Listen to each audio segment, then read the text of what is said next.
Situation सभी की same है भाई, कोई भी अलग नहीं है, ठीक है। ड्रॉप ईयर में हो सारे सारे, किसी का फर्स्ट ड्रॉप है, किसी का सेकंड ड्रॉप है, किसी का थर्ड हो सकता है, शायद किसी का फोर्थ भी हो सकता है। Everyone is going through the same face, ठीक है। हर एक की क्लास में आज शुरू में 10-15 मिनट में प्रॉब्लम आई होगी क्योंकि ऐप में प्रॉब्लम थी थोड़ी देर के लिए, ठीक है। बट रिस्पॉन्स हर एक बच्चे का उसके अलग होगा। कोई ऐसा कहेगा यार मेरी तो क्लास ही शुरू नहीं है, मैं नहीं ले रहा क्लास, यार मैं नहीं ले रहा, मैं ना, वो अभी तक सो रहा होगा आराम से, फिर उठ के देखेगा है क्लास हो गई थी, यार बैकलॉग हो गया यार, कोई बात नहीं संडे को कर लेंगे, है ना। ये एक रिस्पॉन्स है। एक ये भी रिस्पॉन्स है, यार क्लास लेट शुरू हुई है, कोई बात नहीं मैं ट्राई करता रहता हूँ, अभी तक कोई नोटिफिकेशन भी नहीं आया तो क्लास कैंसिल तो नहीं हुई होगी, हाँ ट्राई करता रहता हूँ, हाँ क्लास शुरू हो गई है, अरे यार बट सर की ना 10-15 मिनट की क्लास निकल गई, चल शुरू से देखता हूँ, ये भी एक रिस्पॉन्स है, ठीक है। सिचुएशन दोनों की ही सेम है, द रिस्पॉन्स इज डिफरेंट, है ना। आप देखते हैं ना, उबलते पानी में अलग अलग चीजें डाल दी जाती हैं बॉइलिंग वाटर में, बट रिस्पॉन्स अलग अलग होता है। एक आलू को डाल दो बॉइलिंग वाटर में, वो बिल्कुल सॉफ्ट हो जाता है, ठीक है। एक एग को डाल दो बॉइलिंग वाटर में, वो बहुत हार्ड हो जाता है। आप टी लीव्स, चाय पत्ती को डाल दो बॉइलिंग वाटर में, आप देखेंगे वो बिल्कुल पानी के रंग में ही रम जाता है, इवन पानी का कलर ही चेंज कर देता है, ठीक है। एंड टेस्ट भी एनहांस कर देता है, तभी तो लोग टी पीते हैं, चाय पीते हैं, ठीक है। रिस्पॉन्स देखिए तीनों चीजों का अलग अलग है, सिचुएशन क्या है सेम, ठीक है।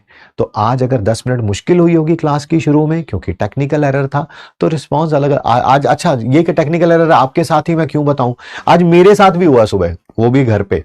मैं क्लास आपके शुरू करने लगा था 8:45 पे, बट वो क्लास रीशेड्यूल हो गई 8:50 पे। पता उसका कारण क्या था, मेरा लैपटॉप जो है उसने हाथ खड़े कर दिए थे, पाजी आज नहीं होगी क्लास। मैं कहा नहीं प्राप, बच्चे वेट कर रहे होंगे, करा ले। लैपटॉप में कुछ इशू हो गया था, ठीक है, उसको रिजॉल्व किया 5 मिनट के अंदर ही, ठीक है, बात करके किसी से, ठीक है।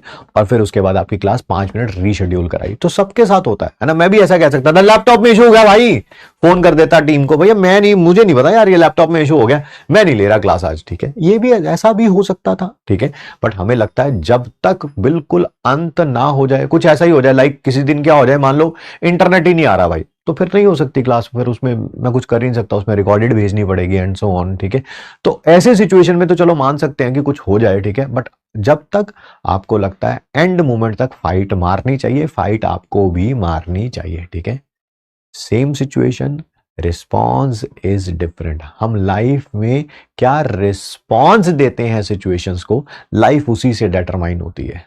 कोई ये सोच के ड्रॉप कर रहा है, अरे यार मुझसे नहीं हो रहा यार, पता नहीं यार मैं नहीं कर पा रहा, मम्मी रोते रोते, रोज सुबह उठते भी क्लास लेता है, लास्ट क्लास खत्म करते भी रोता है, सोते टाइम भी रोता है। एक दूसरा है, वो दूसरा सोच रहा है भाई यार बचपन से सपना सोचा था यार डॉक्टर बनने का, अब वो 4 महीने और रह गए मेरे, हैं उसके बाद डॉक्टर बन जाऊंगा, है I will be just 130 days away from being a doctor. See, situation is same, the response is different.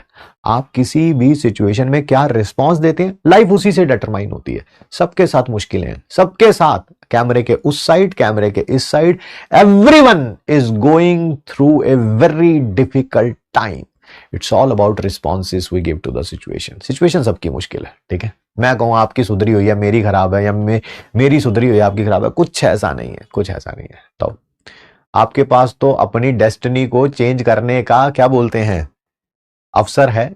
कभी कभी इंसान ऐसी स्थिति में फंस जाता है जब वो अपनी डेस्टिनी ही चेंज नहीं कर पाता। भगवान ने लिख दिया भैया ऐसा ही होगा तो ऐसा ही होगा, तब भी हंस के ही समय निकालना पड़ता है। रोएंगे पिटेंगे, है ना, क्या होगा, क्या होगा, सिचुएशन चेंज नहीं होगी, ठीक है। आपके पास मौका है सिचुएशन चेंज करने का। भगवान करे आप अब इतनी मेहनत करें, अगले 120-130 दिन आप इस सिचुएशन को चेंज कर ले जाएं, और फिर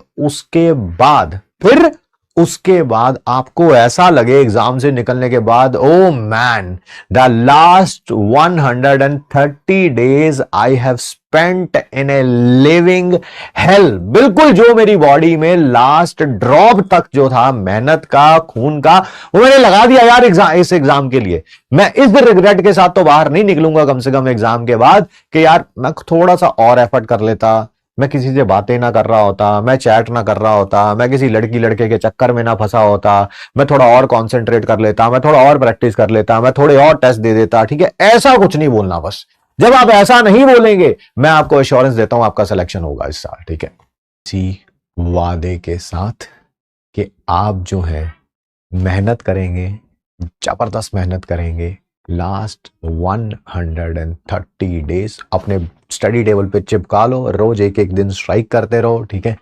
ये 130 डेज ही अप्रोक्सीमेटली बचे, ठीक है।